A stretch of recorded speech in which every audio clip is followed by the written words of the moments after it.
Bien, chers collègues, enfin, monsieur le rapporteur, monsieur le ministre, désolé de ce retard, mais le métropolitain m'a joué des tours. Notre audition de ce jour se tient dans le cadre de nos travaux pour étudier et rechercher les causes de la réalisation des écarts de prévision fiscale et budgétaire des administrations publiques pour les années 2023 et 2024, pour lesquelles notre commission s'est vu octroyer les prérogatives d'une commission d'enquête. Ces auditions obéissent au régime des auditions d'une commission d'enquête tel que prévu par l'article 6 de l'ordonnance 58-1100 relative au fonctionnement des assemblées parlementaires. De façon générale, le bureau de la commission a décidé que ces auditions seraient publiques. Les deux rapporteurs de l'enquête, M. Éric Ciotti et Mathieu Lefebvre, ont élaboré un questionnaire écrit qui a été communiqué à la personne auditionnée et également transmis au commissaire. Dans un premier temps, après avoir fait prêter serment à la personne auditionnée puis avoir écouté son propos liminaire, moi-même, ainsi que les rapporteurs poseront des questions. Les commissaires appartenant aux différents groupes pourront également poser des questions ensuite, si possible. C'est courte.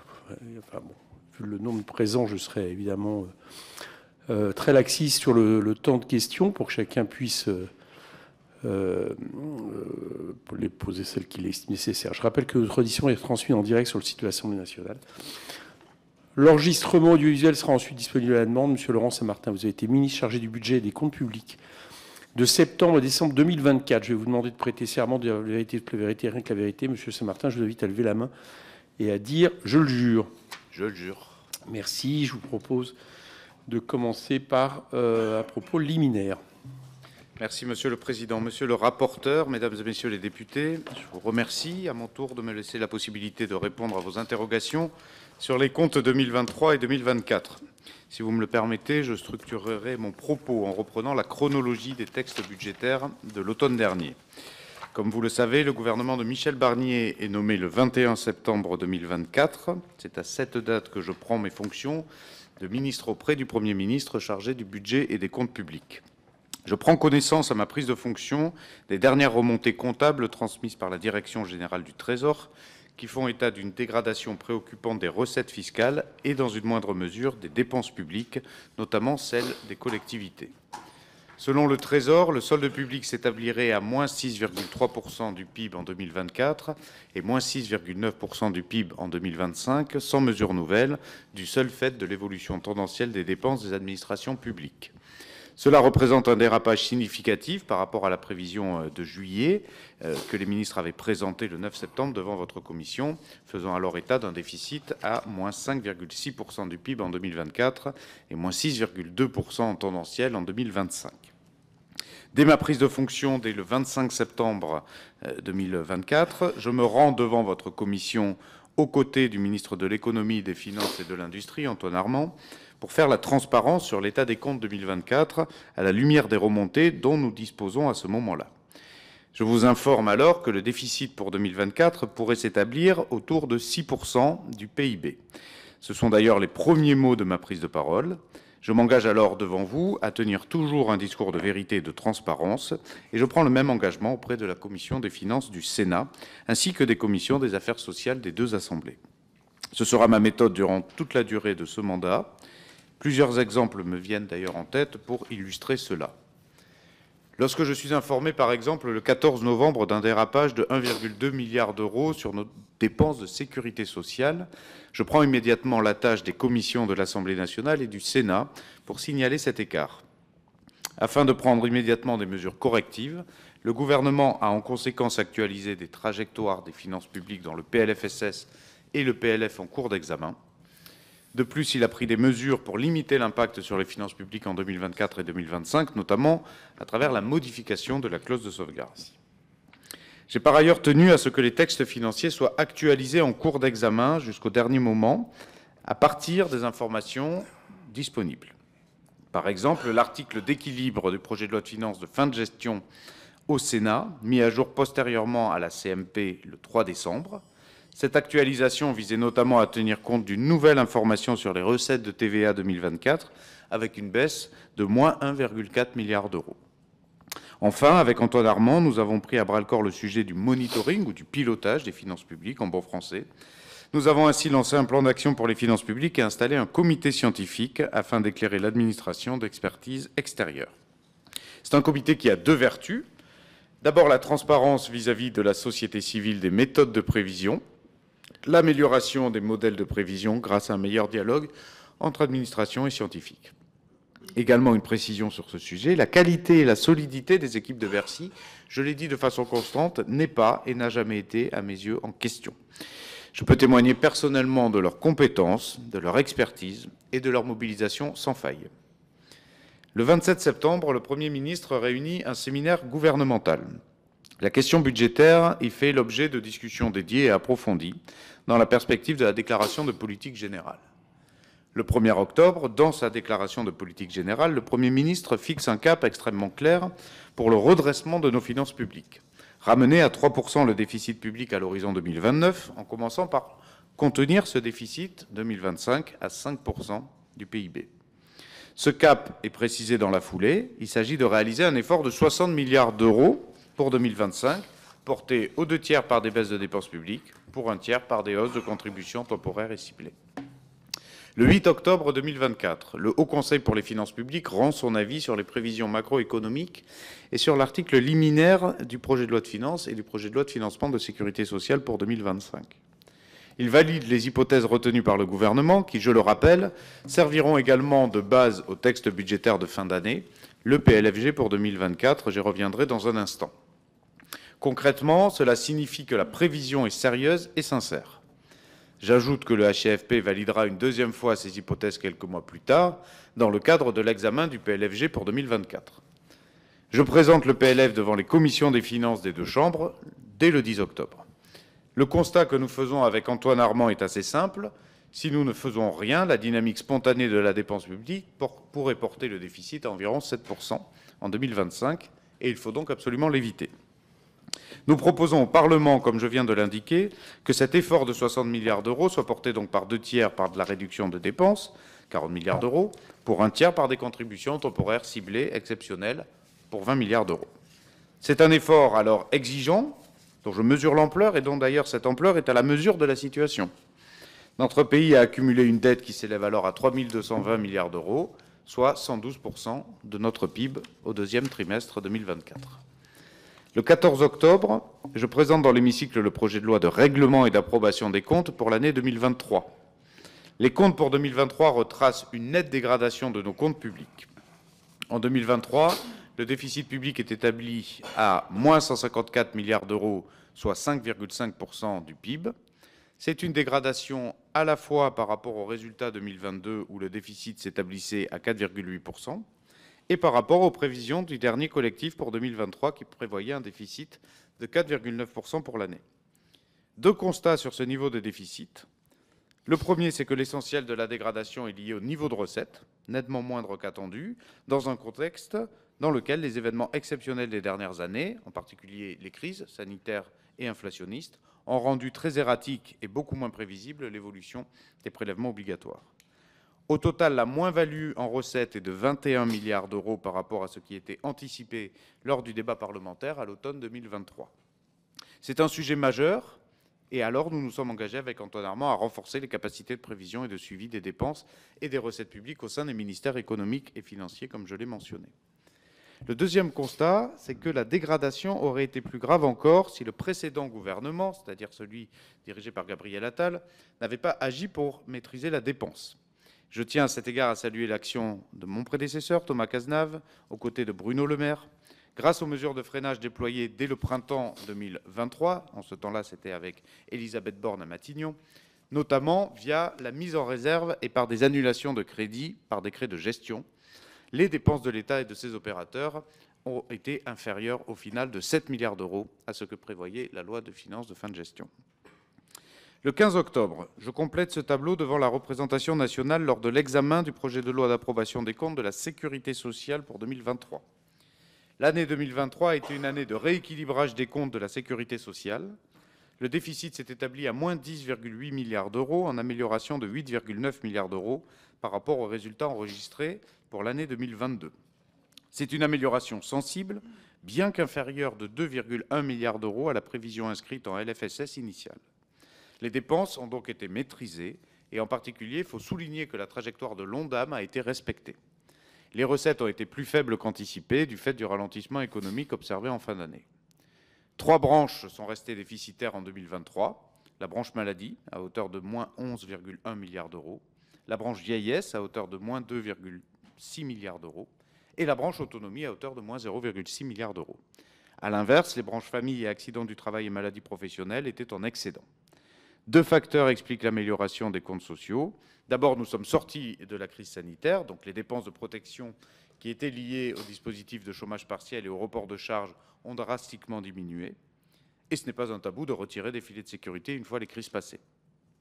C'est ce qui a été fait pour la sécurité sociale en 2023, c'est ce que nous proposions de faire en 2025, aussi en retirant les boucliers tarifaires mis en place face à l'inflation et à la hausse des prix de l'énergie. Ensuite, nous avons stimulé la croissance des recettes en continuant à créer de l'emploi. En 2023, la masse salariale du secteur privé a progressé de 5,7% sur l'année. J'en viens maintenant à l'exécution 2024, dont j'ai rendu compte devant votre commission le 7 novembre 2024, lorsque je suis venu vous présenter le PLFG. Premier constat, les hypothèses macroéconomiques que nous avons retenues quelques mois plus tôt pour la construction des textes budgétaires sont une nouvelle fois validées par le HCFP. Une croissance de 1,1%, une inflation contenue à 2,1% en moyenne annuelle, avec toutefois une zone d'incertitude sur les prix de l'énergie, compte tenu des risques sur les marchés du pétrole résultant de la situation au Proche et Moyen-Orient. Le Haut Conseil des finances publiques estime que les prévisions de croissance et d'inflation retenues dans le PLFG sont alors réalistes et que notre prévision de déficit est, je cite, plausible. Je reconnais alors très clairement devant vous que l'exécution 2024 a été marquée par un écart sensible par rapport à la prévision. La loi de finances initiale pour 2024 prévoyait un solde à moins 4,4%. Le PLFG prévoit un solde à moins 6,1%. Cet écart représente environ 50 milliards d'euros, principalement liés, vous le savez, à l'évolution des prélèvements obligatoires. Le niveau des prélèvements est révisé à la baisse pour environ 42 milliards d'euros par rapport aux prévisions initiales, chiffre qui s'explique pour moitié par l'exécution constatée en 2023. L'écart par rapport à la prévision initiale résulte également et dans une moindre mesure du dynamisme des dépenses publiques. Je tiens là aussi à rappeler les efforts déployés en gestion par le gouvernement précédent pour freiner les dépenses. Dès février, un décret d'annulation a été pris à hauteur de 10 milliards d'euros. À l'été, ont été fixées au ministère en cours d'année des cibles d'exécution exigeantes pour 2024. La réserve de précaution est portée à plus de 16 milliards d'euros dans le cadre du surgel de juillet. Donc nous sommes appuyés sur ces deux mesures et nous proposons alors, dans le cadre du PLFG, des annulations de crédit à hauteur de 5,6 milliards d'euros sur le périmètre de dépenses de l'État, qui était le maximum de freinage que nous pouvions faire à ce moment-là du calendrier.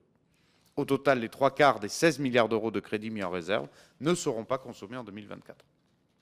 Avec les annulations du décret de février, ce sont plus de 15 milliards d'euros de réduction des dépenses de l'État en cours d'année. C'est inédit.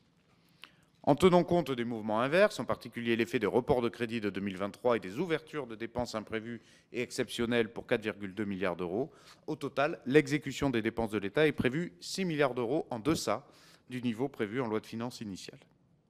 Concrètement, la cible d'exécution pour 2024 en dépenses notifiées par Bruno Le Maire sous l'autorité de Gabriel Attal s'est levée à 487 milliards d'euros et la cible d'exécution prévue par notre PLFG s'élève à 486 milliards d'euros, c'est-à-dire moins.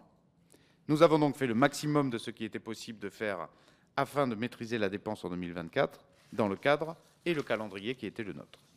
Je tiens à insister sur le fait que la prévision de croissance et de déficit public retenue pour l'année 2024 dans le cadre macroéconomique des textes financiers et surtout du PLFG 2024 ont été respectées. Non seulement la prévision de 6,1% de déficit public est atteinte, elle est surtout légèrement améliorée puisque le déficit devrait finalement s'établir à 6% selon les dernières informations disponibles. Voilà, Monsieur le Président, Monsieur le rapporteur, Monsieur le député, je suis à votre disposition pour répondre à vos questions. Merci, Monsieur Saint-Martin. Bien, je vais commencer donc une première question. Hier, lors de son audition devant cette commission d'enquête, Antoine Armand a été interrogé sur le redressement du déficit pour 2024, ou du moins sur la capacité du gouvernement de M. Barnier d'y parvenir. Je rappelle rapidement la chronologie. Le 9 septembre 2024, Bruno Le Maire et Thomas Cazenave sont venus peu de temps avant votre nomination nous informer d'une aggravation du déficit de 5,1 à 5,6.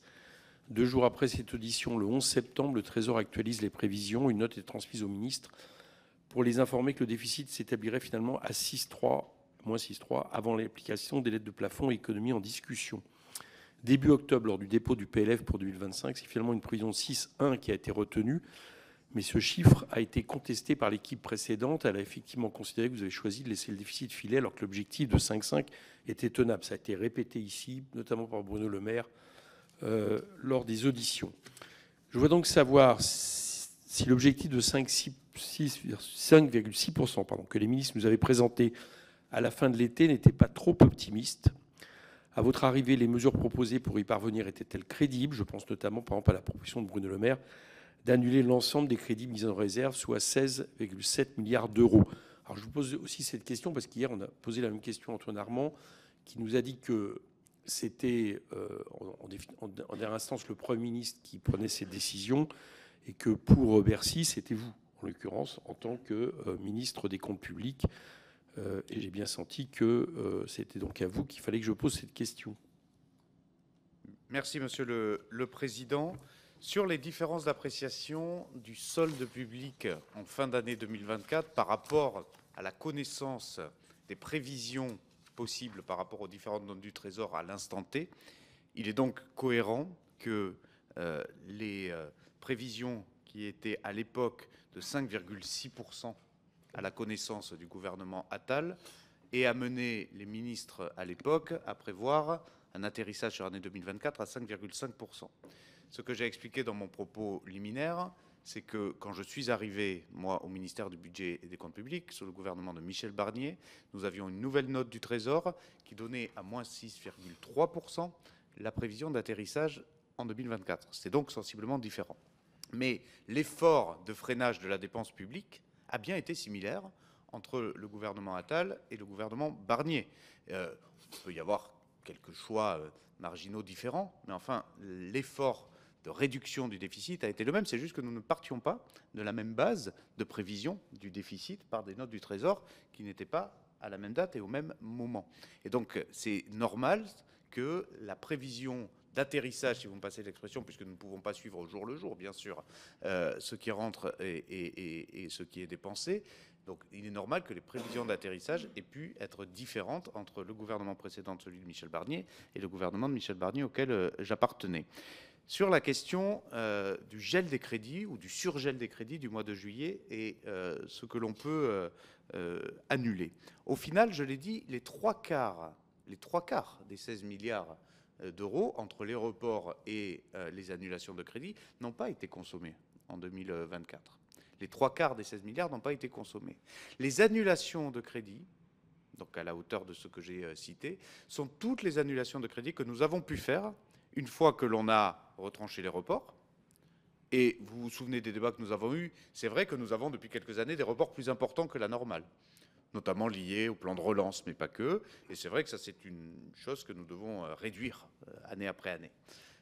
Une fois retranchés les reports, une fois évidemment financé les dépenses inéluctables de fin de gestion, nous avons freiné, nous avions eu un débat effectivement important lors du PLFG là-dessus, nous avons annulé tous les crédits que nous pouvions faire sans évidemment nuire à la continuité de l'État et sans nuire à la dépense inéluctable. Et aussi, il faut le dire, en ouvrant un certain nombre de crédits qui nous apparaissaient comme strictement nécessaires. Je pense notamment à la Nouvelle-Calédonie, je pense notamment aux primes des fonctionnaires pour les Jeux Olympiques, etc., qui est à hauteur de 4,2 milliards, si ma mémoire est bonne, à l'époque.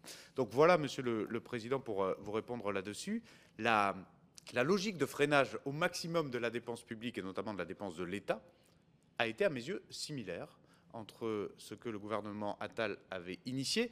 Et d'ailleurs, je le dis dans mon propos liminaire, heureusement que 10 milliards d'euros avaient été annulés en février, heureusement que le surgel du mois de juillet avait été anticipé, heureusement que les lettres plafond avaient été anticipées à l'été aussi, permettant au PLF 2025 de partir sur des bases de freinage de la dépense publique qui sont aujourd'hui, je le crois, toujours extrêmement nécessaires.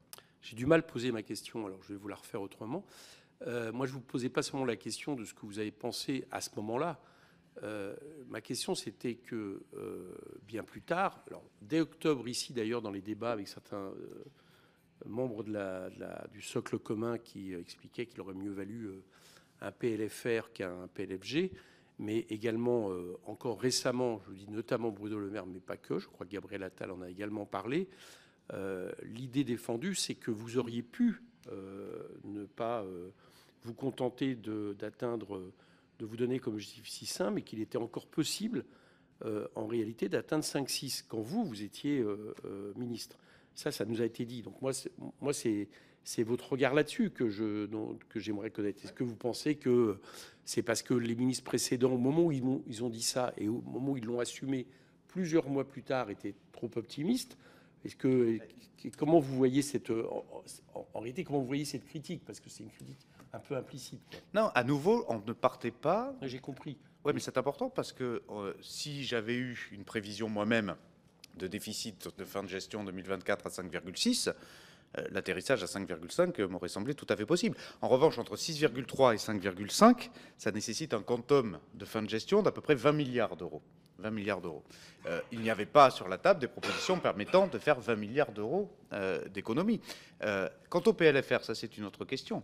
Le PLFR, l'arbitrage qui a été rendu dès le tout début de la mise en place du gouvernement de Michel Barnier, c'est de ne pas procéder à un projet de loi de finances rectificative vu le calendrier. Je ne dis pas qu'un PLFR en soi est nécessairement une mauvaise décision. Je dis qu'en fin de gestion, effectivement, avoir un PLFR, d'abord, ça en limite les effets. Et puis, alors que le projet de loi de finances pour 2025, et nous étions tous les deux régulièrement ensemble à ce moment-là, était déjà sur le débat fiscal sur 2025, il n'était pas souhaitable de faire un PLFR en même temps. Je rappelle par ailleurs que, souvenez-vous, la modernisation de la LOLF qui a été votée en 2020 a justement introduit la loi de finances de fin de gestion permettant de ne pas avoir un double débat fiscal à l'automne, alors que le projet de loi de finances sur l'année N+1 le permet déjà. Et donc c'est pour cela que l'arbitrage de ne pas faire de PLFR, que je soutenais, a été pris là-dessus, et que la priorité pour réduire au maximum le déficit sur l'année 2024 devait passer par l'annulation de crédit. C'est ce qui a été fait, encore une fois, autant que de possible, au vu du calendrier et de mesures que nous avions. D'accord. Donc vous estimez-vous que l'idée de rester sur un objectif 5,5, 5,6 à partir de l'été, enfin de la fin de l'été 2024, si j'ai bien compris, aurait nécessité 20 milliards de plus d'économies, et pour vous, ce n'était pas tenable? À partir du moment où nous avions connaissance que la nouvelle estimation était de 6,3% de déficit, absolument. Oui. D'accord, ok. Il y a autre chose qui m'a étonné dans cette période, c'est qu'il y a le chiffre, vous l'avez répété tout à l'heure, il y a un chiffre qui a circulé, qui a été le chiffre de 7%. Bon, c'est pour, si rien n'était fait pour 2025, enfin, disons à crédit constant et à dispositif constant. Pourquoi ça m'a étonné? Parce que ça correspondait au moment où également Michel Barnier disait la situation est encore pire que je l'imaginais. Et quand j'ai regardé un peu ce chiffre, je me suis aperçu que en réalité était donné à ce moment-là par le gouvernement un chiffre qui tenait compte non seulement de l'inflation, mais surtout de la croissance tendancielle, quoi, pour aller vite. Bon. Alors j'étais étonné, je trouve que c'est une excellente chose, je pense que c'est toujours ce chiffre-là qu'il faudrait prendre en compte, mais sauf que de mémoire, je n'ai pas vu un gouvernement afficher ce chiffre-là les années précédentes. Donc j'aimerais savoir pourquoi ce chiffre a été retenu. Est-ce que ce n'était pas finalement pour alarmer encore plus sur la situation et j'allais dire montrer encore plus les efforts nécessaires à faire? Moi, je cite dans mon propos liminaire ce que contient la note du Trésor, en toute transparence, puisque c'est bien l'objet, je le crois, de cette commission d'enquête. Et effectivement, cette note du Trésor alerte sur l'évolution tendancielle, s'il n'y a pas de mesure de freinage de supplémentaires prises. Là où je vous rejoins, c'est que, par définition, si rien n'est fait, ne veut pas dire grand-chose en politique, puisque par définition, une loi de finances, c'est de prendre des mesures. Donc, la question n'était pas de dire que rien n'allait être fait. La question était de bien prendre en considération ce que cette note mettait en avant, c'est-à-dire une évolution tendancielle, mais ce qui existe tous les ans, de la dépense publique et des recettes fiscales et sociales de notre pays, et que, effectivement, il était nécessaire à ce moment-là, pour le budget 2025, ce que nous avons toujours dit avec Antoine Armand de façon constante, de procéder à un effort significatif que nous estimions à l'époque à hauteur de 60 milliards d'euros, pour pouvoir arriver à une première étape en 2025 qui était un déficit de 5%. 5% qui nous paraissait une marge nécessaire pour pouvoir parvenir à 3% en 2029. C'est pour ça que nous avons effectivement insisté sur ce point-là. Mais le 7% ou le 6,9% pour être exact à ce moment-là sur la note du 11 septembre, c'est bien une tendance qui est estimée par la note de la Direction générale du Trésor à ce moment-là, mais qui est finalement quelque chose qu'on pourrait faire chaque année.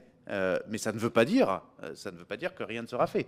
Ça veut juste dire qu'à mesure constante, ce serait l'évolution tendancielle et des recettes et des dépenses. Non, mais moi, je nie pas que ce chiffre-là a été mis dans une note. Ce que je pointe simplement, c'est que les gouvernements successifs n'ont pas forcément communiqué sur ce chiffre et que là, ça a été le cas.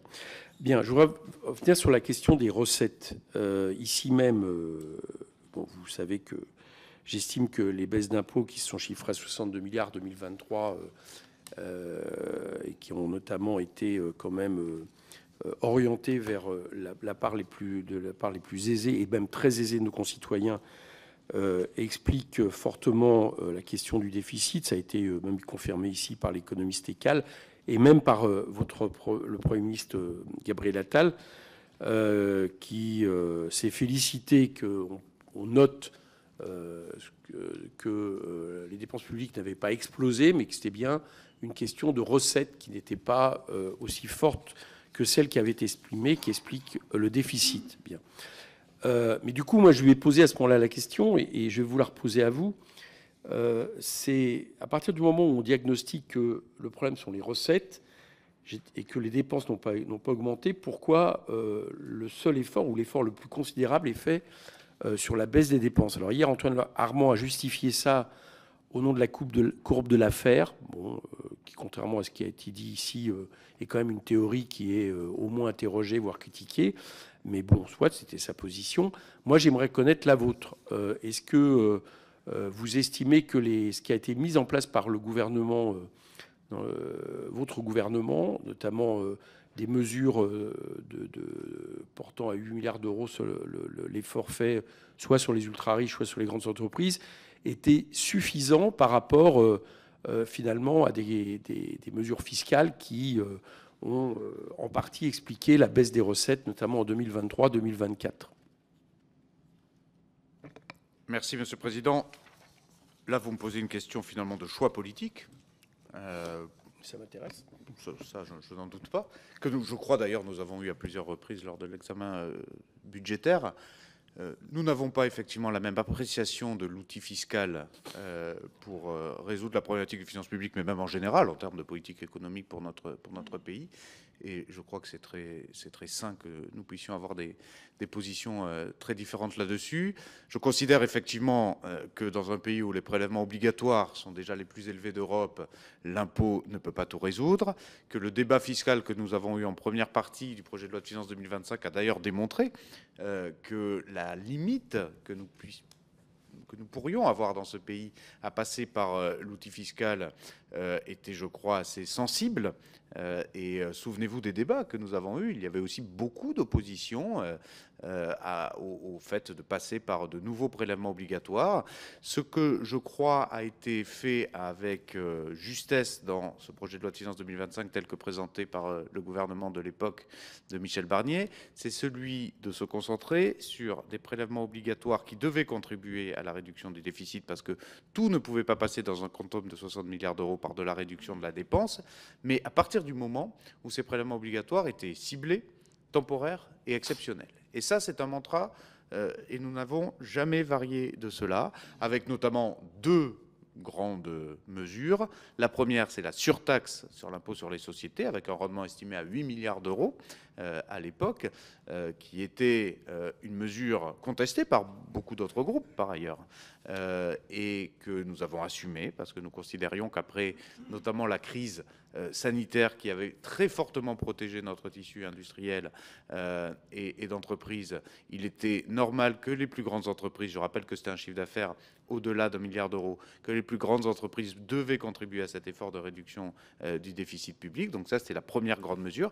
La deuxième, c'était une mesure que je qualifiais davantage de mesure de justice fiscale, qui était la CDHR, la contribution différentielle sur les hauts revenus, et qui était une sorte de souvenez-vous, d'ailleurs ça a été repris par le gouvernement actuel, c'était une forme de filet anti-optimisation permettant de ne pas avoir un taux moyen d'imposition pour les hauts revenus. C'était à l'époque 500 000 euros par an pour un couple, permettant de s'assurer. Et là, le rendement était estimé à l'époque à 2 milliards d'euros. Donc au total, vous aviez un rendement à hauteur de 10 milliards d'euros sur les 60 qui étaient liés à deux mesures phares sur la hausse des prélèvements obligatoires là-dessus. Donc je crois que nous l'avons fait, utiliser le levier fiscal.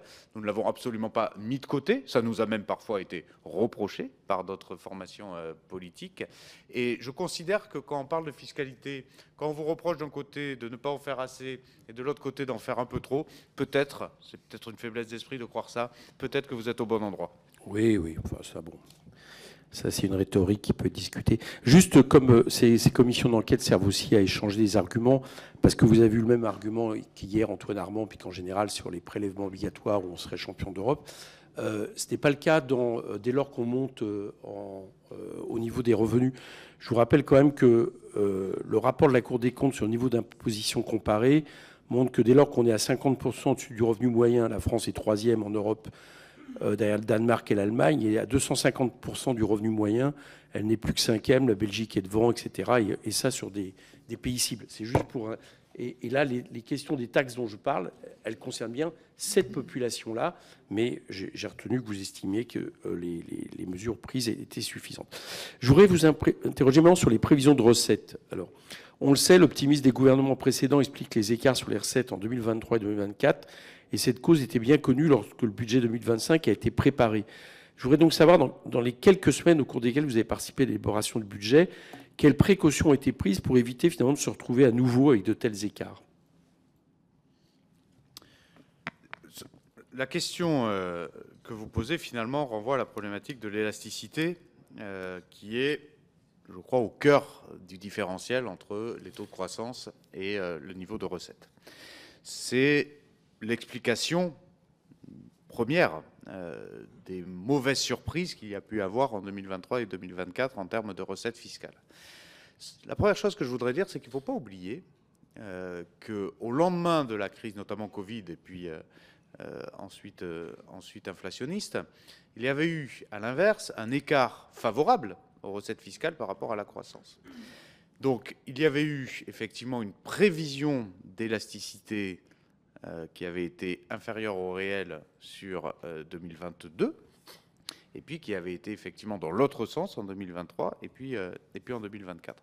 Cela s'explique par plusieurs raisons. D'abord, il ne faut pas oublier que quand vous vivez, quand votre économie, ça a été le cas aussi d'autres pays voisins, on n'a pas été les seuls à vivre cela, quand vous vivez un certain nombre de chocs exogènes aussi violents que peut l'être la crise Covid, c'est-à-dire vous mettez tout à l'arrêt, que vous mettez des mesures qui étaient extrêmement sollicitées par tous ces bancs, qui étaient des mesures de soutien, qui étaient des mesures de maintien d'emploi, qui étaient des mesures de maintien d'activité, et bien derrière, vous créez évidemment des conditions qui sont anormales dans l'économie française d'activité. Et tant mieux, ça prouve que notre pays sait protéger l'ensemble de ses acteurs économiques et sociaux dans des cas de très grande violence comme la crise sanitaire a pu le provoquer. Idem sur la crise inflationniste liée à la guerre en Ukraine. On avait le choix soit de laisser filer les factures d'électricité, soit de les contenir pour protéger et le pouvoir d'achat et la compétitivité. Ça a été fait avec des mesures de bouclier tarifaire. Tout cela, une fois que vous les enlevez et que vous mettez des mesures de relance, alors cela crée des comportements entre la recette et l'activité, c'est-à-dire entre les recettes fiscales et la croissance, qui sont très difficiles à mesurer. Qui sont très difficiles puisqu'on n'est pas dans des modèles de temps long normaux. Et donc, il peut y avoir des écarts. C'est ça qui s'est passé.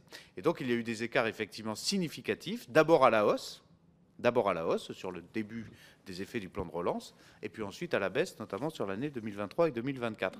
Cela s'est notamment fait par la transformation de la composition de la croissance que ça a créée, et notamment sur les recettes de TVA. Sur les recettes de TVA, c'est le fait que, en mettant des outils, encore une fois, qui étaient à la quasi-unanimité, qui étaient des outils de relance, vous créez souvent parfois des recettes qui elles-mêmes ne permettent pas de générer de la TVA, qui sont des hors TVA. Et donc, c'est le cas par exemple de l'exportation plutôt que de la consommation. C'est le cas aussi quand vous permettez avec l'activité partielle de maintenir un certain nombre de recettes sans créer de l'activité complémentaire. Et donc, vous pouvez avoir ce différentiel qui se crée. Il a été calculé, mais il a été calculé effectivement avec des erreurs entre la prévision et l'exécution, parce que nous étions dans une situation, mais qui était inédite, de la même façon que nos voisins ont aussi connu des différences d'élasticité entre les niveaux de croissance et les niveaux de recettes, parce que nous étions dans des situations inédites à la fois par la violence des chocs que les crises représentaient, mais aussi par les outils de relance qui ont été initiés derrière. Ce qui est important, Monsieur le Président, à mes yeux, c'est que ces niveaux d'élasticité reviennent effectivement avec des prévisions qui soient le plus maîtrisées possible. Dans le comité scientifique, il y avait notamment ces travaux-là, avec la nécessité de mieux comprendre comment il y a pu y avoir des écarts, et la nécessité de reconstruire des modèles qui puissent utiliser aussi cette expérience-là pour améliorer les prévisions là-dessus. Voilà, j'espère que ça répond à votre question là-dessus sur les... En tout cas, ça me donne votre réponse. Donc, pour vous, c'est la question d'élasticité qui était quand même moindre dans les pays voisins, mais qu'importe. Elle est due d'abord et avant tout à une situation anormale créée par deux événements, le Covid puis la guerre en Ukraine, d'accord. Elle n'est pas due au fait, finalement, vous avez peut-être pensé dans les prévisions de recettes que la mariée était trop belle, c'est-à-dire que votre politique économique allait produire des effets surestimés, notamment en termes de recettes. Ça, vous pensez que ça ne peut pas rentrer en compte? Si tous les ans ça avait été dans le même sens, ça pourrait effectivement être un bon argument. Sauf que la mariée n'était même pas assez belle sur les années précédentes 2023. Donc ça a été l'inverse. Si vous voulez, la courbe d'élasticité n'a pas suivi celle de la prévision. C'est-à-dire qu'au début, il y a eu plus de recettes fiscales qu'estimées, qu'attendues, et après, il y en a eu moins qu'attendues. La moyenne, au final, est plutôt proche de l'estimation. Je ne dis pas que c'est une bonne réponse, mais je dis juste que la moyenne, au final, est assez juste. C'est juste qu'elle ne s'est pas passée selon exactement la même forme de courbe que ce qui était initialement estimé par nos prévisionnistes. Et donc, ce n'est pas une question d'être toujours trop optimiste, puisque vous pourriez faire le reproche inverse sur les premières années, 2021 et 2022. C'est l'inverse. Ils n'avaient pas été assez optimistes, les gouvernements précédents, puisqu'il y avait eu plus de recettes. À cette époque-là, ça choque toujours moins, c'est normal, quand il y a un surplus fiscal que quand il y a un trou dans les recettes fiscales. Enfin, moi, je me rappelle avoir expliqué qu'à partir du moment où on a été au fond de la piscine et que vous revenez à la surface, c'est normal qu'il y ait une croissance assez exceptionnelle qui fasse plus de recettes, même si la seuil est baissée.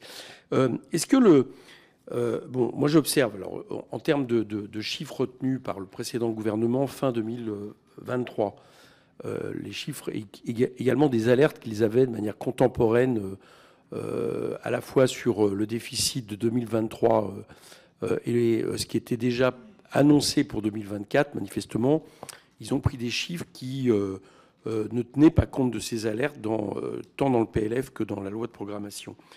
Vous, quand vous êtes au gouvernement, les chiffres d'inflation sont encore annoncés à 1,8, ils vont baisser à 1,4 pour le budget qui va être redéposé en janvier, et vous étiez à 1,1% de croissance, et ils vont être estimés finalement à 0,9.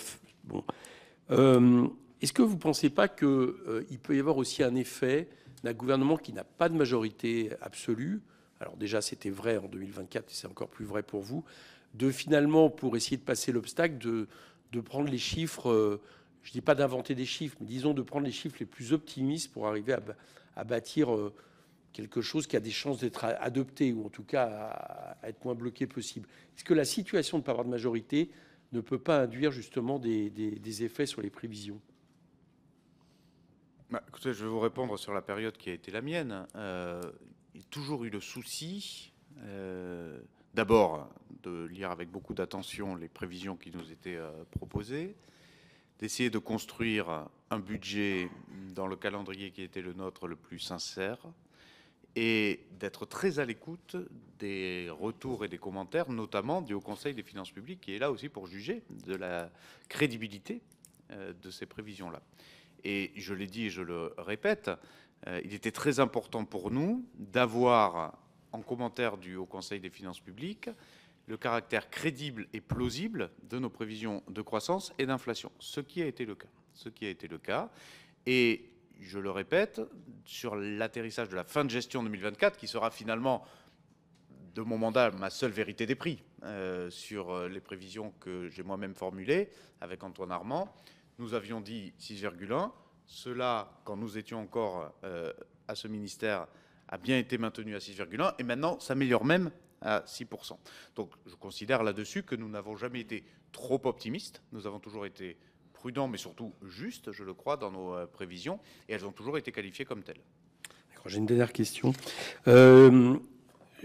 Dans la période précédente, notamment au printemps 2024, les personnes qu'on a auditionnées, que ce soit le Premier ministre de l'époque, ministre de l'économie, et même précédemment d'ailleurs le directeur de cabinet d'Elisabeth Borne, tous nous parlent sur le sujet du budget au moment où il y a des grandes décisions à prendre, de réunions à l'Élysée et d'entretiens, y compris téléphoniques, avec M. Koller. Je voulais savoir si vous, dans la période où vous étiez au gouvernement, vous avez eu de tels rapports avec l'Élysée sur la question du budget, que ce soit dans des réunions ou des coups de téléphone et autres.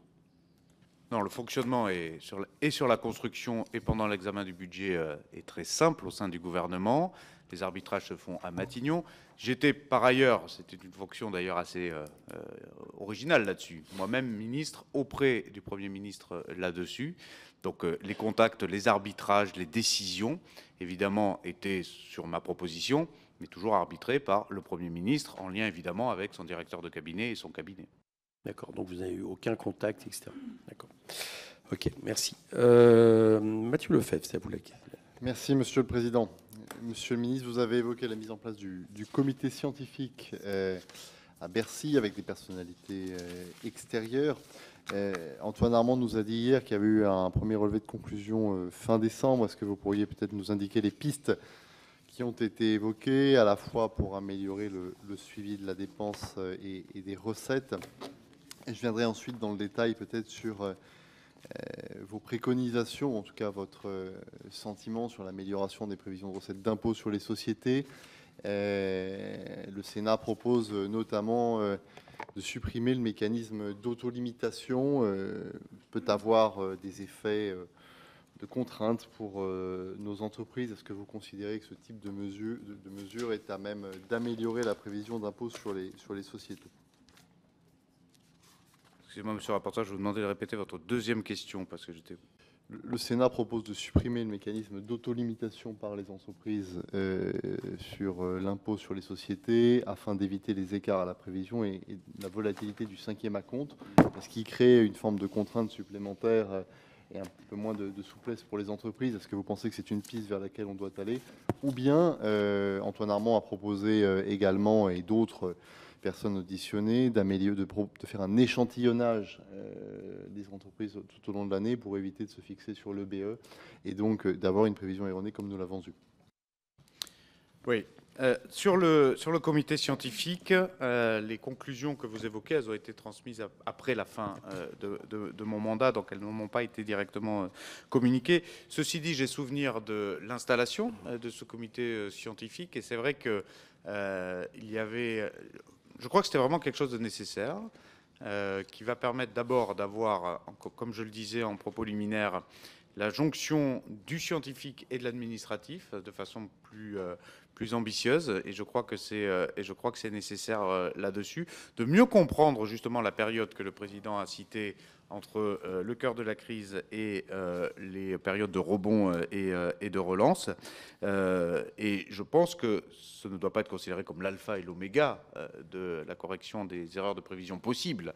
Mais en tout cas, c'est un outil supplémentaire qui, à mon avis, peut à la fois utiliser la connaissance de ces dernières années et puis proposer, je crois, des modèles plus sûrs et plus sur le temps long et en intégrant comment de tels chocs exogènes peuvent aussi transformer la croissance. Parce qu'il ne faut pas sous-estimer quand même la nature de la croissance qui a vraiment changé de forme par les outils publics, mais aussi, naturellement, par le comportement des agents économiques. Sur, justement, le sujet des recettes fiscales, créer une contrainte supplémentaire pour améliorer la prévision, pour moi, c'est rarement une bonne idée quand on parle des entreprises. Mais ça, c'est plus une conviction politique qu'une certitude statistique et scientifique. Ce qui est sûr, c'est qu'il faut être peut-être plus en connaissance et plus en capacité à anticiper les comportements des entreprises. Ça, c'est vrai. Mais je me méfie toujours, moi, de l'outil contraignant qui, à la fin, ne crée pas souvent de bonnes nouvelles en termes de niveau de recette. Je crois que vous serez d'accord avec ça. Permet peut-être de mieux piloter en théorie, mais si c'est à la fin pour avoir de très mauvaises nouvelles fiscales, parce que la contrainte a créé souvent beaucoup moins de comportements d'investissement et de capacité justement à payer ses impôts dans notre pays, je crois que ça ne serait pas une bonne méthode. Donc je me méfie de ce genre de propositions, pour être honnête là-dessus. Par contre, être davantage en amont et davantage en connaissance, par exemple, du 5e acompte, c'est clé. Et peut-être qu'on l'est trop tard, ça c'est vrai. Et sur l'échantillonnage, Monsieur le ministre ? Oui, je pense que c'est effectivement une bonne proposition. Merci beaucoup. Vous êtes en charge des comptes sociaux également. Est-ce que vous diriez que le pilotage de l'évolution de la masse salariale peut être amélioré ? Alors, il ne semble pas que vous avez connu les mêmes difficultés qu'a connu le précédent gouvernement, avec une masse salariale qui a été un peu surestimée au dernier trimestre 2023, mais il nous a été dit dans nos auditions que la masse salariale était évaluée avec un retard significatif sur les encaissements effectués. Est-ce que vous considérez qu'on peut aller plus loin dans le pilotage de la masse salariale? Et s'agissant de la dépense sociale, est-ce que vous considérez que le mécanisme d'alerte, qui a été, je crois, actionné une fois alors que vous étiez en responsabilité, est suffisant et permet de remédier en cours d'année, sachant que Antoine Armand nous a clairement dit hier que s'agissant des dépenses sociales, il n'y avait aucune pilotabilité, si je puis employer ce terme, en cours d'année. C'est toute la difficulté de la dépense sociale, qui est une dépense davantage de guichet, de manière générale. Ceci dit, il y a quand même au sein de la dépense sociale des aspects qui peuvent être mieux pilotés que d'autres. Le sujet de la masse salariale que vous avez évoqué est important. Il n'y a pas eu d'erreur de prévision sur la masse salariale en 2024, mais ce qui est sûr, c'est que toutes les données mensuelles que l'on peut avoir, les remontées comptables, moi je suis profondément convaincu qu'on peut mieux les exploiter et mieux les utiliser avec des modèles prédictifs beaucoup plus puissants. Ça c'est une conviction personnelle sur ça, et c'est ce vers quoi je crois les administrations doivent aussi aller. Sur le mécanisme d'alerte concernant le déficit social complémentaire qui avait été découvert en fin d'année, oui, ça a été efficace, mais attention, je confère ce que je disais tout à l'heure sur les entreprises. Ce n'est pas sans conséquence, et donc il ne faut pas prendre ça comme un modèle absolu. Ce qui a été fait sur la clause de sauvegarde pour limiter le déficit à ce moment-là était nécessaire pour nos comptes publics, mais n'est pas un bon signal envoyé à nos industries, notamment de santé, en l'espèce, sur ce sujet-là. Donc il faut toujours aussi se rendre compte des externalités négatives que l'on peut créer avec le déclenchement de tels outils aussi tard dans l'année. Donc je ne regrette pas de l'avoir fait parce que c'était nécessaire pour notre équilibre financier, mais ce sont des décisions qui ne sont pas des décisions de confiance et positives pour notre tissu industriel. Voilà. Donc ce n'était pas mon rôle comme ministre des Comptes publics de mentionner cela, mais je vous le dis aujourd'hui. Il faut être vigilant aussi aux impacts que cela peut avoir sur les comportements d'entreprise, un peu de la même façon que nous l'avons évoqué tout à l'heure. Donc on a des outils. Ce que moi, ça m'a appris, cette histoire de remontée alors je ne vais pas rentrer trop dans le détail de pourquoi on l'avait observé. C'était en fait les remises sur médicaments qui avaient été bien inférieures à ce qui avait été fait des années précédentes et de ce qui avait été anticipé. Mais il nous faut absolument, au niveau de l'administration, notamment de la direction de la sécurité sociale, une capacité de pilotage bien plus tôt dans l'année de ce que vont être justement les atterrissages de fin de gestion et pas le découvrir au début du mois de décembre. Ça, c'est vrai que c'est quelque chose qui nous pénalise collectivement et qui, derrière, fait prendre des décisions qui peuvent avoir des externalités négatives d'un point de vue économique et industriel. Merci. Votre réponse me fait rebondir sur peut-être ce que pourrait être un des apports du comité scientifique. C'est-à-dire qu'est-ce qu'il y a, selon vous, des vecteurs d'amélioration, de coordination entre les administrations qui gèrent le pilotage de la dépense et de la recette? Vous évoquez la masse salariale qui est partagée, je crois, entre le Trésor et la direction de la sécurité sociale. Est-ce que vous avez rencontré, vous, des frottements, si je puis dire, entre les différentes administrations pour évaluer? Et de la même manière, comment pourrait-on améliorer la prévision de recettes ou de dépenses, d'ailleurs, de mesures intervenues en cours de débat? Je pense notamment à la contribution sur les rentes inframarginales qui fait l'objet d'une erreur manifeste d'appréciation. Oui, la réponse est oui à vos deux questions. Oui, il faut davantage rapprocher les données entre les administrations, c'est absolument essentiel. Oui, il faut rapprocher aussi, mais ça je le pense depuis très longtemps, depuis mes travaux sur la LOLF, il nous faut aussi rapprocher, et non pas fusionner, c'est pas ce que je dis, mais il nous faut rapprocher les administrations fiscales et sociales dans une logique globale de compte public et de prévision des comptes en général. Ça me paraît extrêmement important. Je l'ai dit à de multiples reprises pendant l'examen du budget. Tout le monde nous regarde, et surtout ceux qui refinancent notre dette, toutes les administrations publiques. Personne ne fait la différence entre notre déficit social, notre déficit de l'État, l'état des collectivités territoriales. Pardon, mais tout ça, c'est la même dette à la fin qui est sollicitée auprès de nos créanciers. Et donc nous-mêmes, il faut qu'on prenne conscience de cela et qu'on soit plus efficace dans la capacité à croiser nos données, nos outils de prévision et évidemment rapprocher les administrations là-dessus. Pour votre deuxième question, oui, il faut évidemment être beaucoup plus court terme dans les remontées d'informations. Il nous faut avoir un comité mensuel toutes APU, donc toute l'administration publique, qui doit être fait notamment pour l'atterrissage de fin de gestion. C'est ce qu'on avait fait à partir de septembre avec tous les acteurs, et je crois que c'est quelque chose qui doit être systématisé, mensuel, toutes APU, pour avoir vraiment au fil de l'eau une compréhension des remontées de données, les croiser le plus possible et être en anticipation d'éventuelles erreurs d'appréciation, comme cela a pu être le cas. Vous avez cité la crime, j'ai cité le cas par exemple des remises sur médicaments. Bon, il peut y avoir des objets où à la fin, l'écart, il se compte en milliards d'euros. Et donc, les mesures pour les adapter, elles sont prises à court terme, donc souvent avec peu d'études d'impact ou pas assez d'études d'impact, et souvent avec des externalités négatives qui ne sont pas souhaitables. Et donc c'est comme ça, à mon avis, qu'il nous faut absolument nous mettre davantage dans une compréhension au mois le mois de ce qui va se passer dans les prochains mois sur chacune des lignes qui concernent nos comptes publics en général, et pas seulement les comptes de l'État.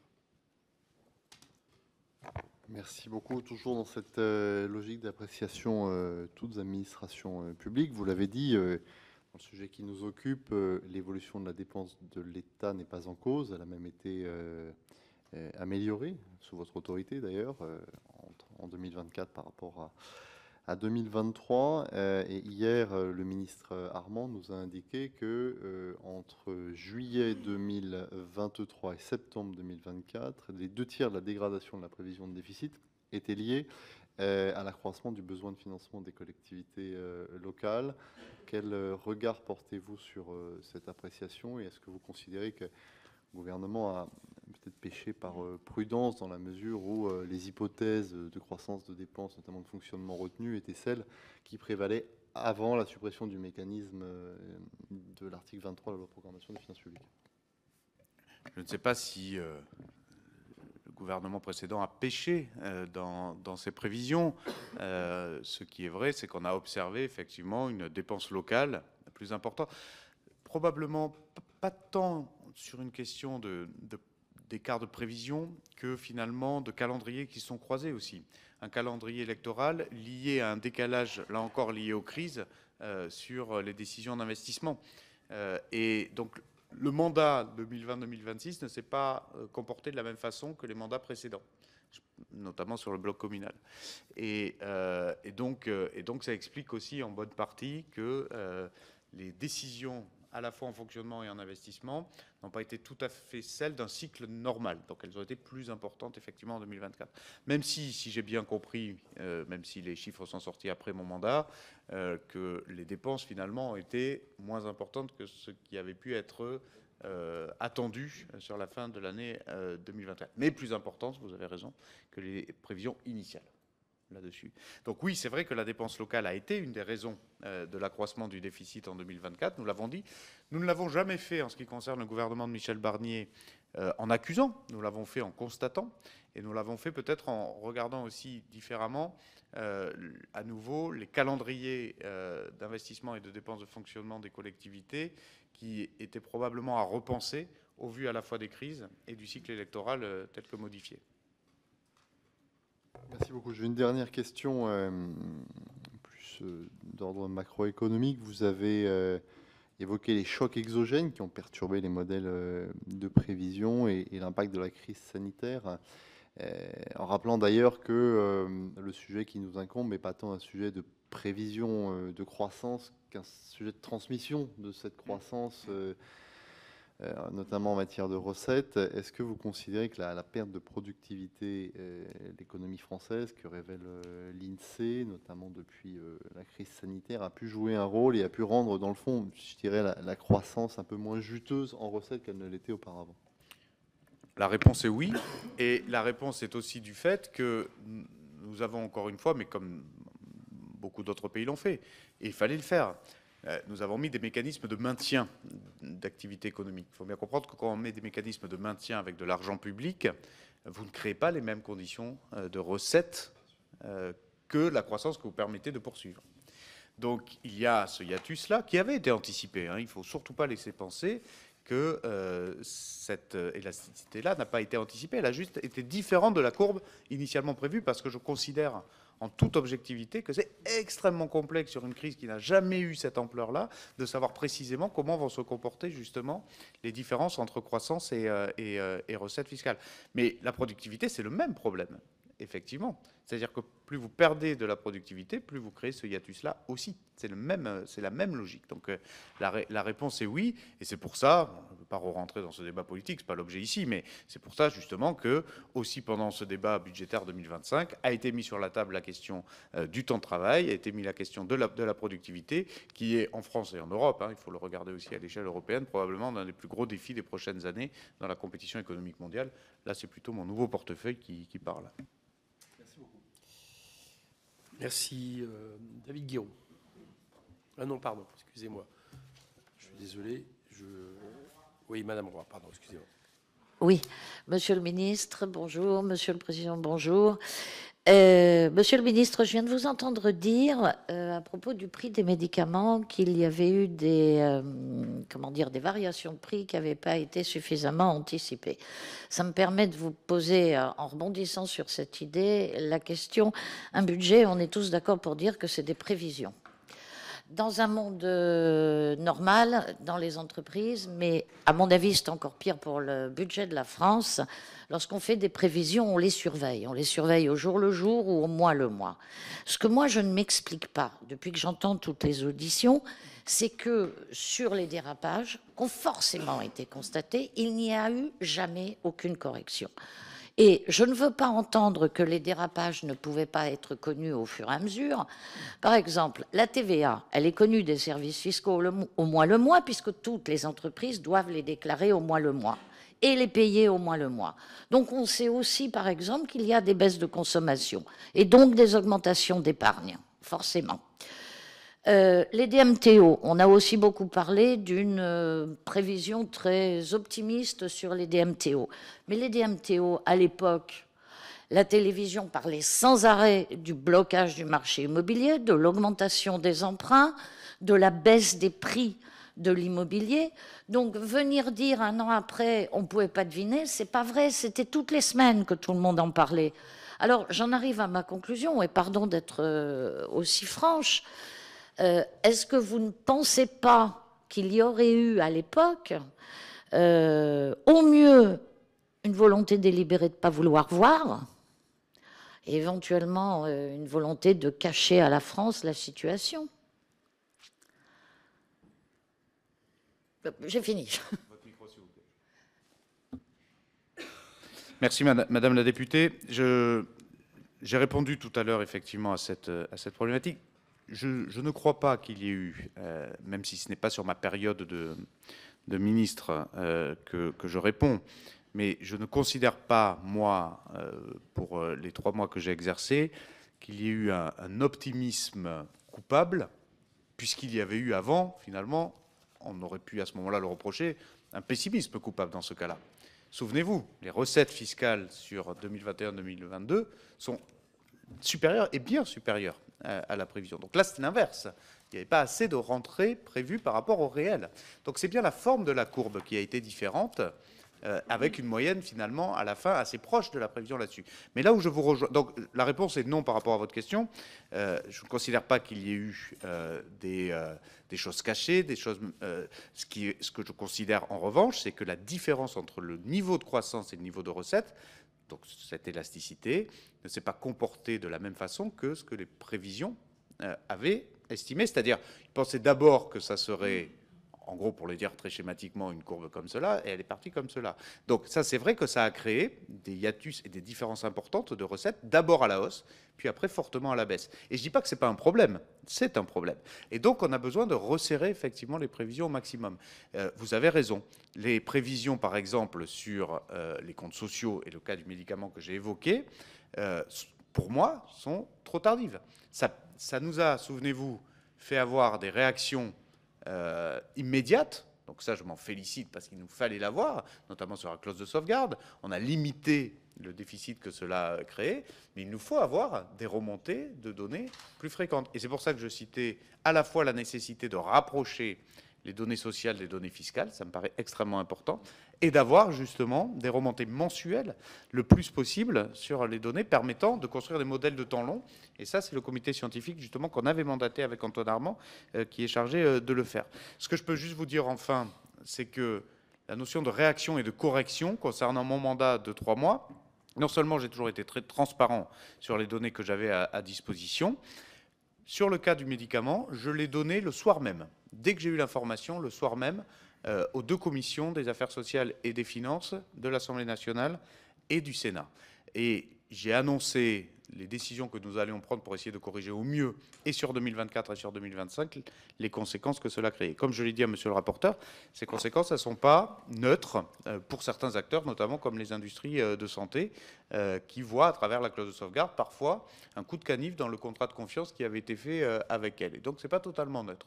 Et donc, plus on a de la prévisibilité en amont, plus on a de la remontée de données régulière, fréquente, moins on a à prendre des décisions qui, elles, peuvent avoir des externalités négatives très problématiques.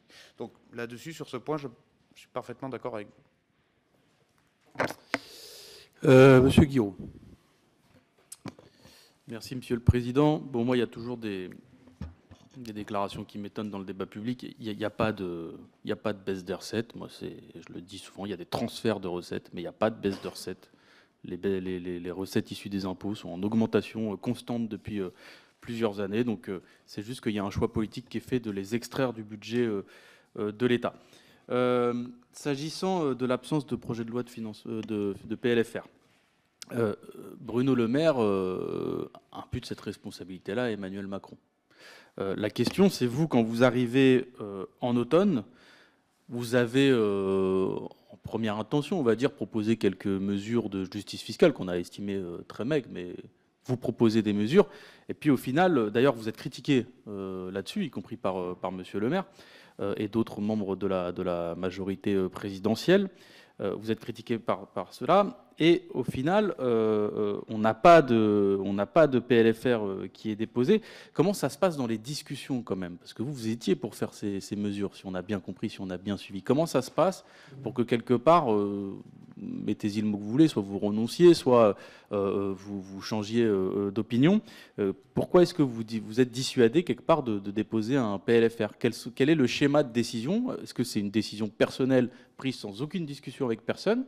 C'est quand même aussi un peu difficile à croire. Comment ça se fait? Comment le schéma de décision se fait? Avec quelle discussion et avec qui? C'est une décision qui se prend de la façon la plus classique possible, c'est-à-dire un arbitrage de Matignon, qui, moi, me convenait, et qui a été pris très tôt. Monsieur Guiraud, je l'ai dit tout à l'heure, je suis l'auteur, le co-auteur avec Éric Woerth de la loi rectificative de la LOLF de 2001.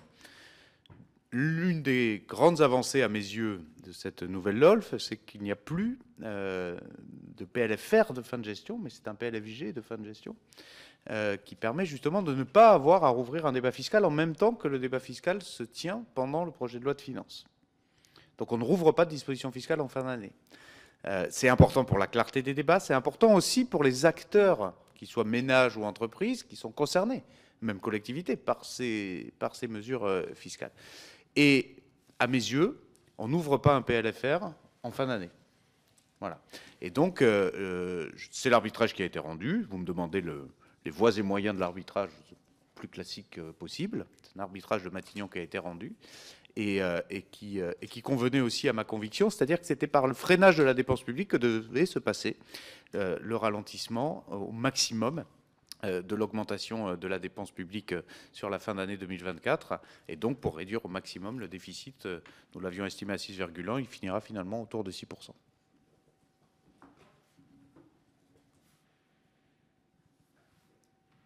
C'est tout? Monsieur Mandon.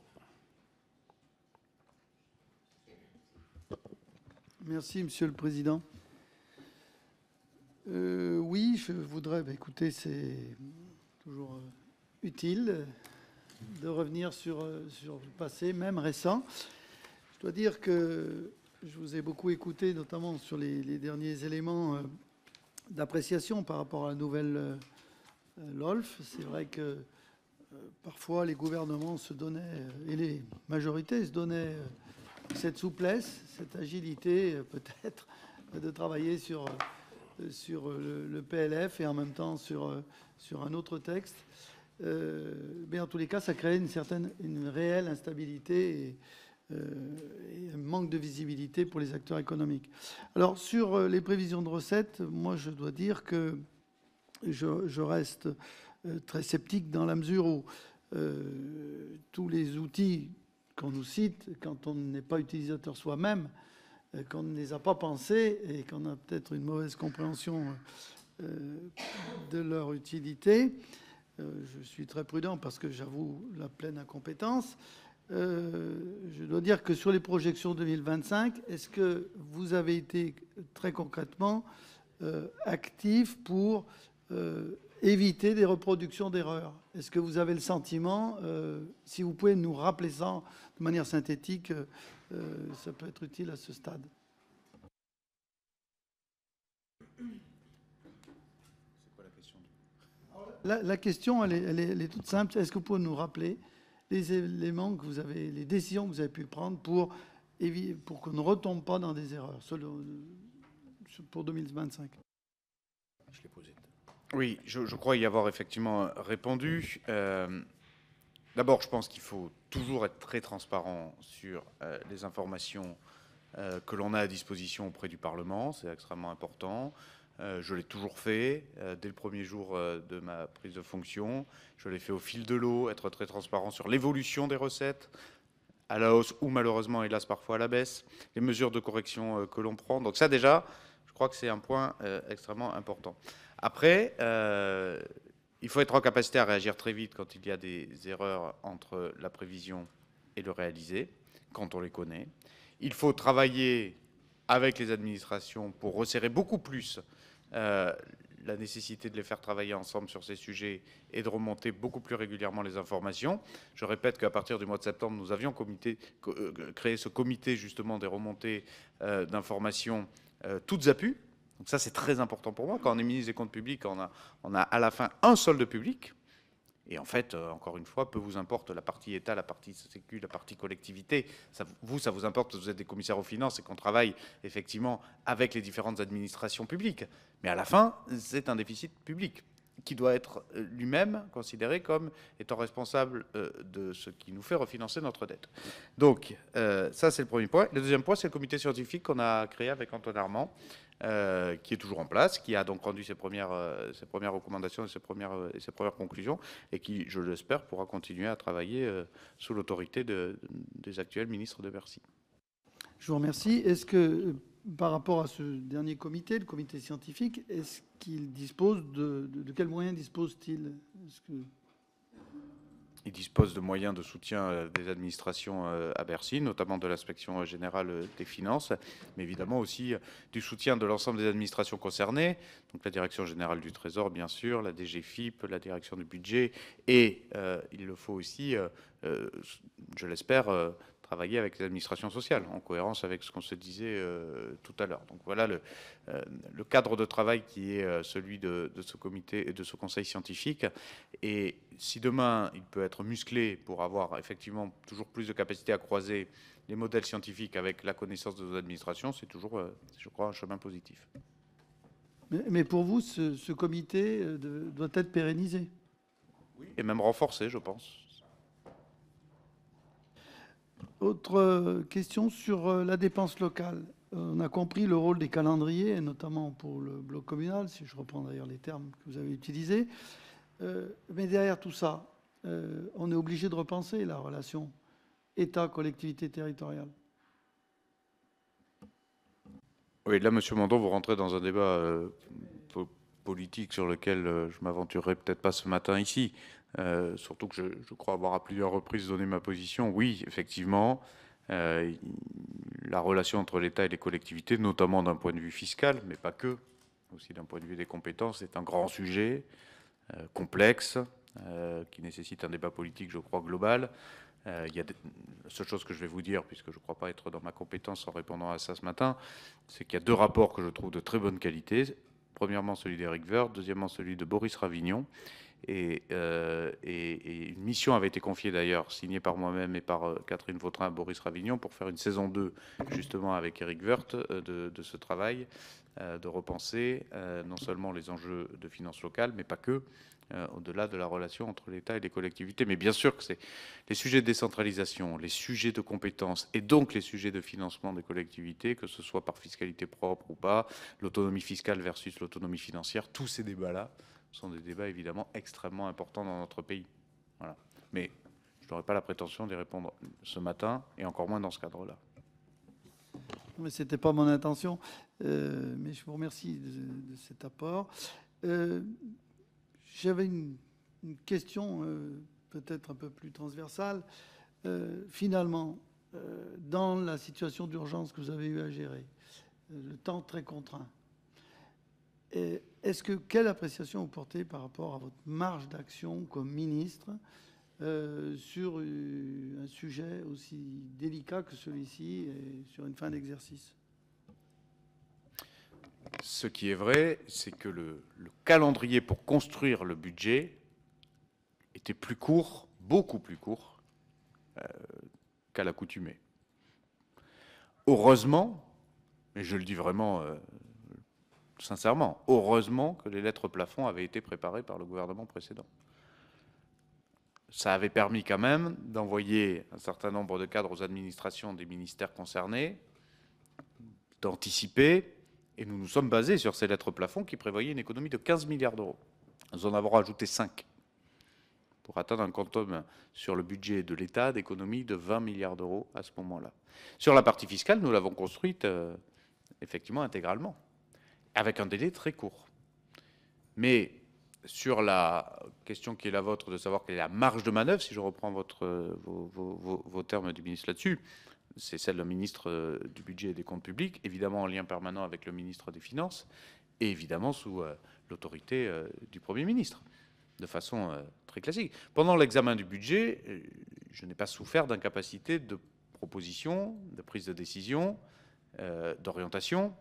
Là n'était pas la question. La question était plutôt dans la préparation du budget, effectivement. La préparation du budget a été faite sur un calendrier trop court par rapport à... Et d'ailleurs, souvenez-vous, ça nous avait fait décaler la présentation en Conseil des ministres et devant votre commission de 10 jours. Donc on était dans un calendrier qui était beaucoup plus contraint qu'à l'accoutumée. Et ça, je ne vais pas vous dire que ce sont des bonnes habitudes à prendre, ça c'est sûr. Merci. Monsieur Tanguy. Merci, Monsieur le Président. Excusez-moi de mon retard. Merci, Monsieur le Ministre, pour cette audition. J'aurais deux questions qui sont particulièrement, je pense, intéressantes pour nos travaux par rapport, en tout cas pour ma réflexion, par rapport à votre expérience à la fois de rapporteur général puis de ministre, découvrant, si je puis dire, les effets différés de ces temps de politique. Le premier, c'est sur la dette.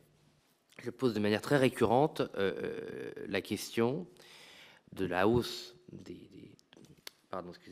frais, je vais y arriver, de la charge de la dette, excusez-moi, je suis fatigué, de la charge de la dette qui est très faible pendant le premier mandat d'Emmanuel Macron et votre mandat de rapporteur général du budget. Mais on sait que cette faiblesse est conjoncturelle, qu'elle est liée à une politique temporaire de la Banque centrale européenne, absolument pas au mérite.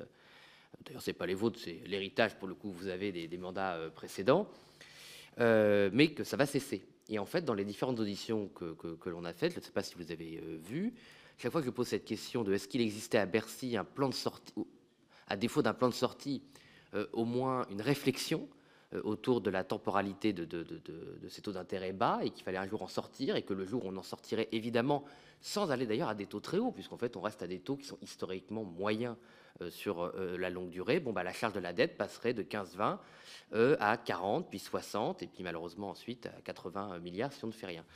Et en fait, bah, l'écart très rapide, hein, puisque les taux augmentent de manière très très rapide à partir de juillet 2022, bah, il se retrouve aussi dans la dérive budgétaire. C'est juste qu'on n'a pas absorbé par des économies cette hausse des taux de la charge de la dette. Pardon.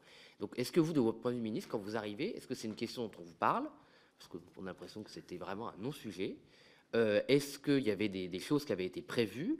Ou est-ce que ce qui vraiment m'inquiète en fait depuis les débuts de ces travaux, le caractère conjoncturel de ces taux bas avait en fait été considéré comme structurel dans la façon d'organiser, de penser le budget depuis 7 ans?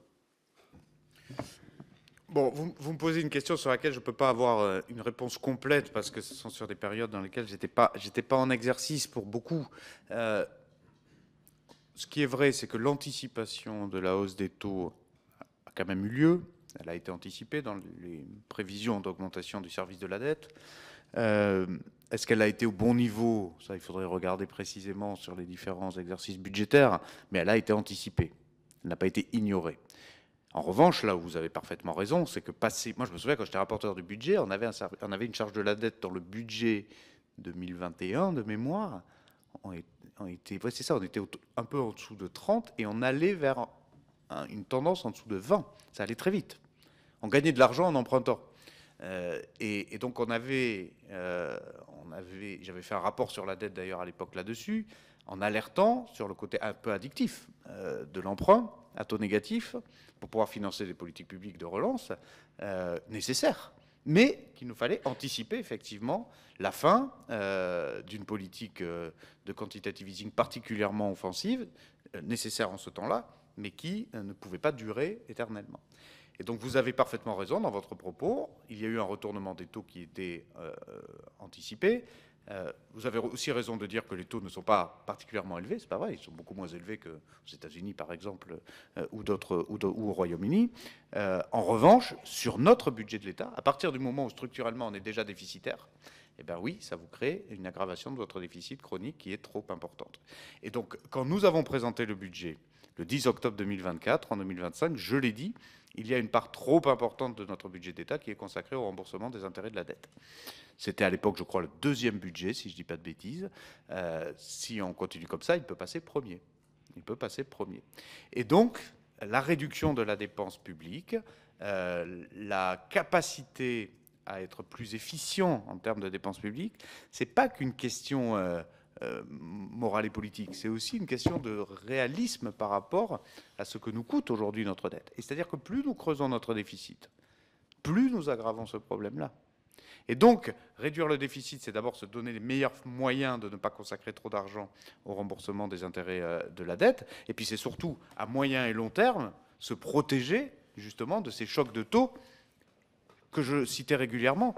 De mémoire, un choc de taux d'1 point, c'est 3,5 milliards la première année, c'est près d'une vingtaine de milliards à 5 ans et c'est 30 milliards à 9 ans. Je crois que c'était ça les ordres de grandeur. Il faut bien se rendre compte, c'est tout cet argent-là qu'on ne peut pas mettre dans nos politiques publiques ou dans la protection sociale ou pour nos collectivités territoriales.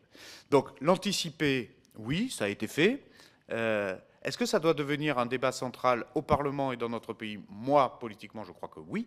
C'est pour ça que dans la modernisation de la LOLF, j'avais proposé qu'il y ait un débat annuel sur la dette, qui a lieu maintenant, et je m'en félicite. Mais le sujet, ce n'est pas la dette en tant que telle, ça je l'ai toujours répété, c'est le coût des 3 300 milliards de dettes, c'est ni bien ni mal, c'est pas ça la question. La question, c'est qui veut bien nous la financer, à quel coût, et a-t-on les moyens de refinancer ces intérêts de financer ces intérêts de la dette? Voilà. Et donc, vous avez des pays qui sont plus endettés que nous en part de PIB, c'est pas forcément un problème par rapport à leur propre modèle. Nous, ça en devient, hein, parce qu'on ne sait pas équilibrer notre propre modèle social. Voilà. Et donc, c'est ce que j'ai essayé de dire pendant ces 3 mois de budget, et c'est pour ça que j'étais aussi insistant sur la nécessité de réduire rapidement notre déficit public à 5% en 2025. C'était pas des théories de grands orthodoxes budgétaires, hein. C'était vraiment une nécessité, justement, sur ce sujet des intérêts de la dette. C'est bon? Allez-y, allez-y. Merci, Monsieur le Président. Deuxième question. Juste la référence du rapport, enfin, sauf s'il est encore en ligne, facilement accessible, mais ça m'intéresse parce que c'est la première fois qu'on parle de ce rapport qui, finalement, peut être intéressant. Le rapport sur la dette? Oui. Merci beaucoup. Non, ma deuxième question, c'est que dans les rapports de la Cour des comptes, sur lesquels je travaille beaucoup sur nos travaux, une fois plus, moi, ce qui m'intéresse, c'est la double expérience rapporteur général du budget de la majorité, avec à l'époque une vraie majorité et tous les pouvoirs, sauf le Sénat, et votre expérience de ministre 2 ans après que vous soyez plus député. Sur les dépenses, la réduction structurelle des dépenses, sincèrement et sans esprit de polémique, vous prenez tous les rapports de la Cour des comptes, hors celui de 2020, pardon, ils alertent tous sur l'absence de réformes structurelles sur les dépenses, tous. Et c'est écrit comme ça dans les rapports. Je n'ai pas le temps de les citer, mais je vous jure qu'ils sont tous écrits comme ça. Donc, de votre point de vue de rapporteur général, si je retire la réforme des retraites, parce que même si la réforme des retraites avait eu son effet ou aura son effet, il reste franchement au moins 4 points de déficit, 4 points de PIB de déficit. Hein. Bon. Donc on enlève cette réforme-là, il y a toujours 4 points de déficit à régler. C'est quoi les grandes réformes structurelles de baisse des dépenses engagées pendant 5 ans et qui auraient dû avoir de l'effet entre 2022 et aujourd'hui? Moi, j'en vois pas. Et la Cour des comptes, franchement, n'en cite aucune. Bon, je ne peux pas répondre à cette question, non pas pour l'éviter, mais parce qu'effectivement, on est un peu, je crois, hors du cadre là-dessus. Ce que je peux vous dire, c'est que je vous rejoins sur la nécessité d'avoir des réformes structurelles dans notre pays, et ça, encore une fois, ça avait été dit. Michel Barnier avait toujours eu un calendrier très clair comme Premier ministre. D'abord, se doter d'un budget pour la France et présenter un calendrier de réformes structurelles pour le pays. Bon, malheureusement, la deuxième étape n'a pas été rendue possible. Je crois toujours que nous avons besoin d'un calendrier de réformes structurelles dans notre pays, à commencer par quelque chose qui me paraît tellement évident que je suis toujours surpris qu'il faille en faire un grand débat dans le pays, s'appelle équilibrer notre assurance vieillesse.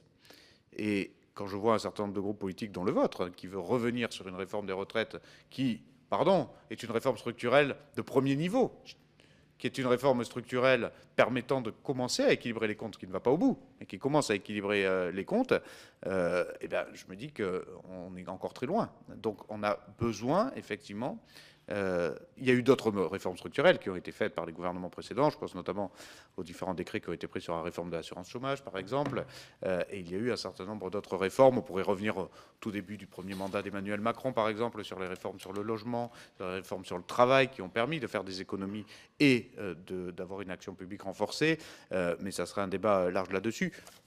Sans esprit de polémique moi-même, retenez de ma réponse que oui, il faut plus de réformes structurelles dans notre pays en général, ça c'est sûr, mais que pour ça, il faut avoir un calendrier qui soit permis, ça n'a pas été le cas, et il faut aussi peut-être ne pas faire toujours des allers-retours sur ce qui a été fait et qui permet d'améliorer les comptes de l'État, comme je le vois sur les multiples débats que votre niche ou la niche de la France Insoumise ou la niche peut-être d'autres groupes ont proposé de faire sur la réforme des retraites.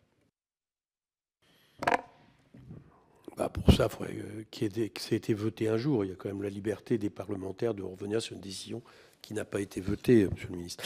Bon, j'ai 4 questions à vous poser en rebond par rapport à ce qui a été dit, notamment sur la question des chiffres connus et des chiffres annoncés publiquement.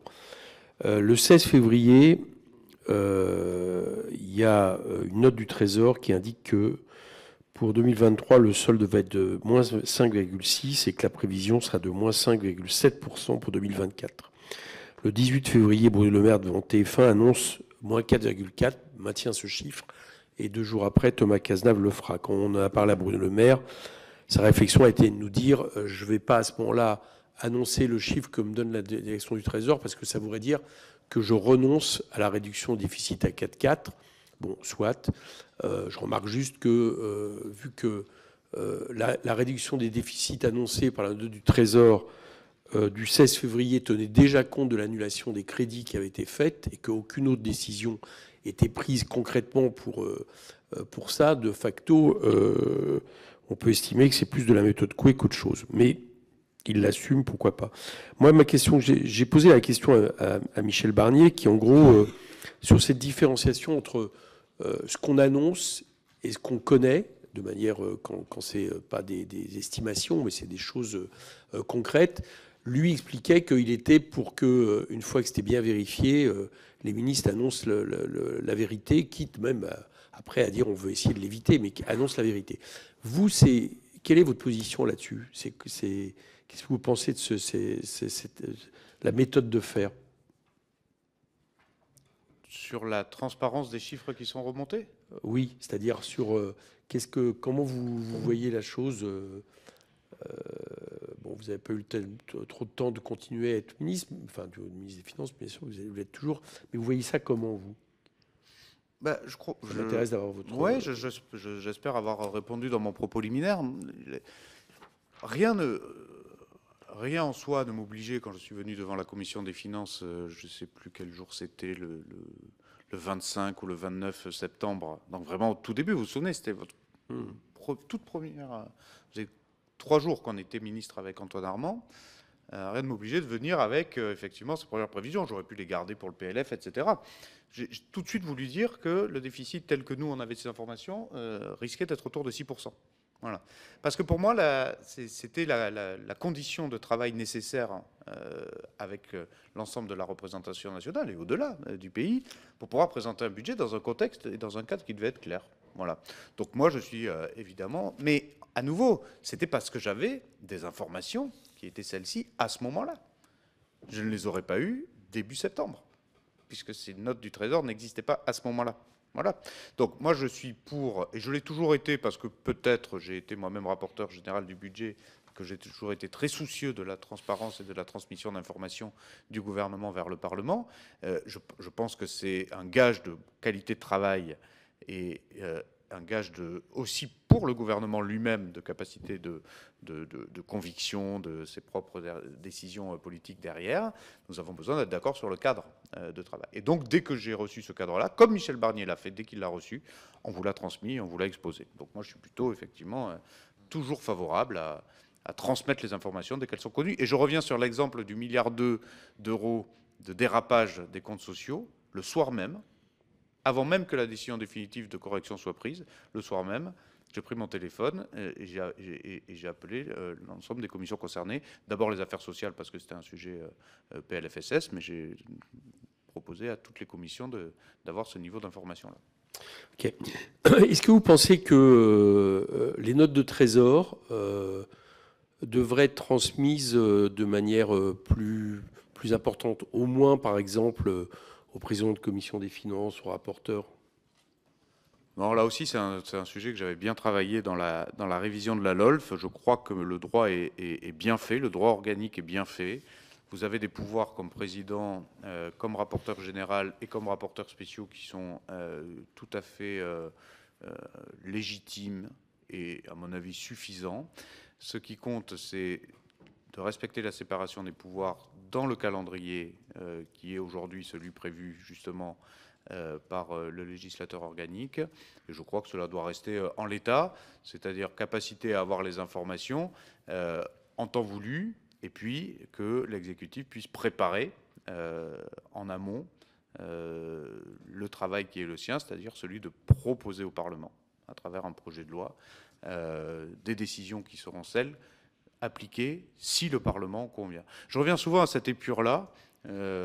L'exécutif propose, le Parlement dispose, et c'est particulièrement vrai en loi de finances.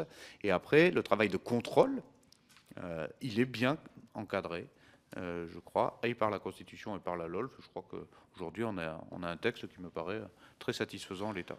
D'accord. Ici même, Pierre Moscovici a, on va dire, milité pour que le HCFP et plus de moyens également, entre guillemets, enfin je généralise comme ça, c'était pas dit comme ça, mais plus de pouvoir en termes de contrôle, de prévision, etc.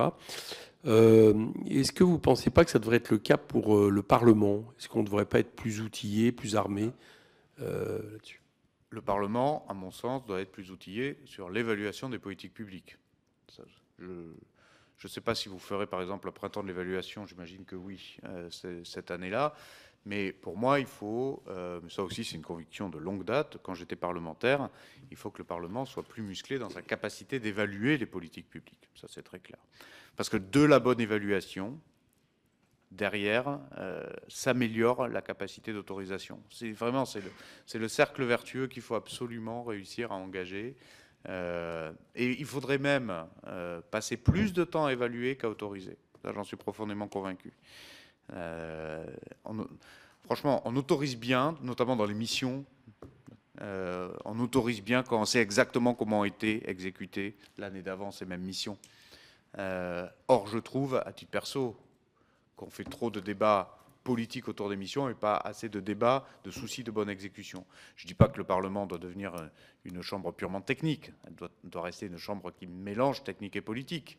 Mais la connaissance et le gros travail d'évaluation, et il y a d'autres pays qui le font mieux, parce qu'ils sont mieux outillés là-dessus, moi, ça a toujours été ma conviction là-dessus. Un Parlement fort en évaluation, ce n'est pas un exécutif qui s'affaiblit. Un Parlement fort en évaluation, c'est une capacité justement à avoir un niveau de dialogue, à mon avis, renforcé tout au long de l'année. Bien, puis j'ai une dernière question. Vous avez vous-même relevé tout à l'heure que votre tutelle, c'était Matignon et non pas le ministre de l'économie et des finances. Pourquoi ce choix a été fait? Parce qu'il est quand même assez... j'ai regardé un peu les différents exemples sur la Ve République, puis il est quand même assez rare. Et est-ce que vous estimez que c'est plus performant? Comment vous voyez ça? Bon, alors en fait, il y a deux choses. Il y a le titre et ce que ça confère en réalité en termes de décret d'attribution. Le titre, effectivement, avait une valeur politique. Ministre auprès du Premier ministre, chargé du budget des comptes publics, d'abord pour insister sur la priorité qui était ce budget-là, pour le gouvernement de Michel Barnier, pour le Premier ministre qui était Michel Barnier. Et je pense que c'était une bonne initiative. Après, qu'un ministre du budget soit un ministre de plein exercice aux côtés du ministre de l'économie et des finances, c'est quelque chose qui s'est fait à plusieurs reprises. Le dernier en date, c'était Gérald Darmanin entre 2017 et 2020, par exemple.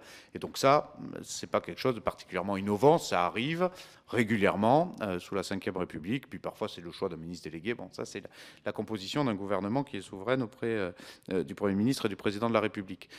Et donc, à la fin, ce qui compte, c'est les décrets d'attribution. Dit autrement, j'étais un ministre de plein exercice. Et comme tout ministre de plein exercice, je rapportais directement à Matignon. C'est la tutelle de tous les ministres, Matignon, de fait. Bon.